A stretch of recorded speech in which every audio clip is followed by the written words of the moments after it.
مفتی دعوت اسلامی کی بارگاہ میں، تو انہوں نے وہ بتایا کہ ہم اس وقت مفتی دعوت اسلامی قدس سرہ السامی کے مزار پر حاضر ہیں، اور ہم دونوں نے بالکل ہوش و حواس میں اپنے کانوں سے سنا کہ اندر میں با جماعت نماز پڑھی جا رہی ہے، اندر میں نماز پڑھی جا رہی ہے، باقاعدہ قراءت سنائی گئی، ہم کو ظہر کا وقت تھا، باقاعدہ وہ قراءت سنائی دی گئی، ظہر کا وقت تھا، باقاعدہ وہ قراءت سنائی دی گئی، ظہر کا وقت تھا، باقاعدہ وہ قراءت سنائی دی گئی، اور سلام پھیرنے کے بعد اللہم انت السلاموں کی دعا بھی ہم نے سنی۔ اور باپا جانی سے غلطی یہ ہو گئی کہ وہ کہتے ہیں جی زہر کی نماز کا وقت تھا اور قبر سے آواز آ رہی تھی قراءت کی۔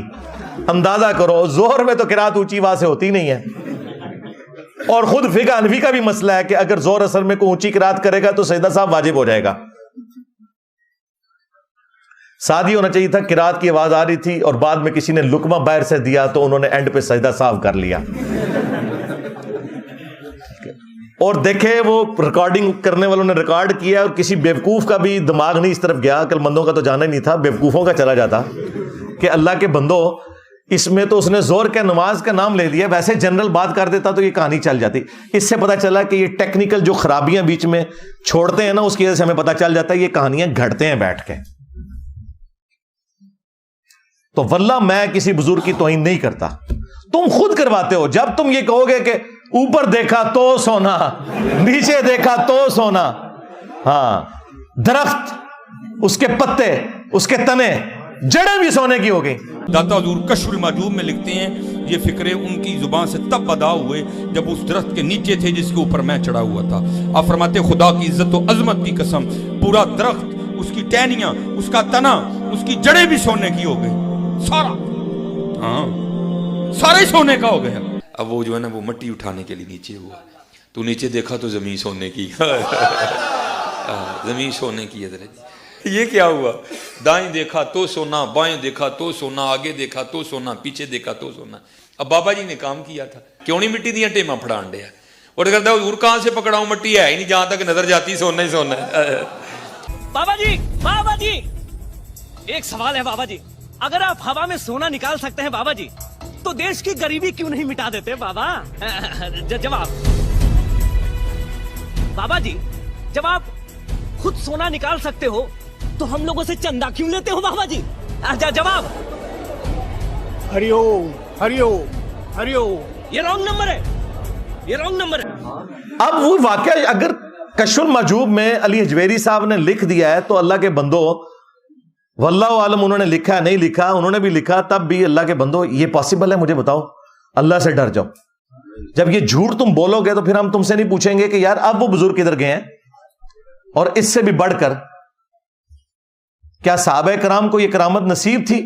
صحیح بخاری میں تو آتا ہے کہ حضرت ابوبکر جب خلیفہ بنائے گئے تو انہوں نے کہا کہ لوگوں تم خوب جانتے ہو کہ میرا کاروبار بڑے اچھے طریقے سے چل رہا تھا، لیکن اب خلافت کی ذمہ داری تم نے مجھ پہ ڈال دی ہے، تو میں اپنے بچوں کو کہاں سے کھلاؤں گا، کیونکہ میں تو اوپر دیکھو تو سونا، نیچے دیکھو تو سونا تو نہیں کر سکتا۔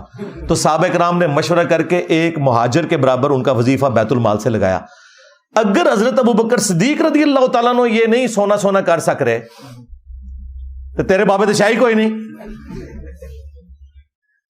اس سے بھی بڑھ کر سورہ توبہ کی آیت نمبر 92 ہے ہمارے محبوب صلی اللہ علیہ وآلہ وسلم کے بارے میں کہ اے نبی صلی اللہ علیہ وآلہ وسلم، غزوہ تبوک کے موقع پر جب یہ عرابی لوگ، بادیہ نشین پینڈو لوگ آپ کے پاس حاضر ہوئے کہ آپ ہمارے لیے کوئی سواری کا بندوبست کر دیں تاکہ ہم آپ کے ساتھ اس جہاد میں رومن امپائر کے خلاف شریک ہو سکیں، تو تم ان سے فرماتے ہو کہ میرے پاس تو کوئی ایسی چیز نہیں کہ میں تمہارے لیے سواری کا بندوبست کر سکوں۔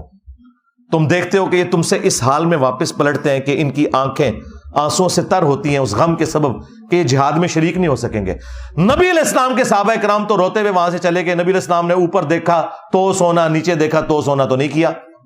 وہ تو جامع ترمذی میں آتا ہے کہ حضرت عثمان غنی رضی اللہ تعالیٰ عنہ نے اپنے مال میں سے سونے کے دینار اور ساز و سامان دیا غزوہ تبوک کے موقع پر۔ انہوں نے بھی سونا بنایا نہیں تھا، محنت سے کمایا ہوا تھا۔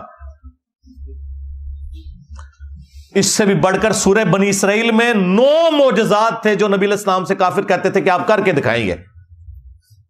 ان میں سے ایک یہ سونے والا بھی تھا.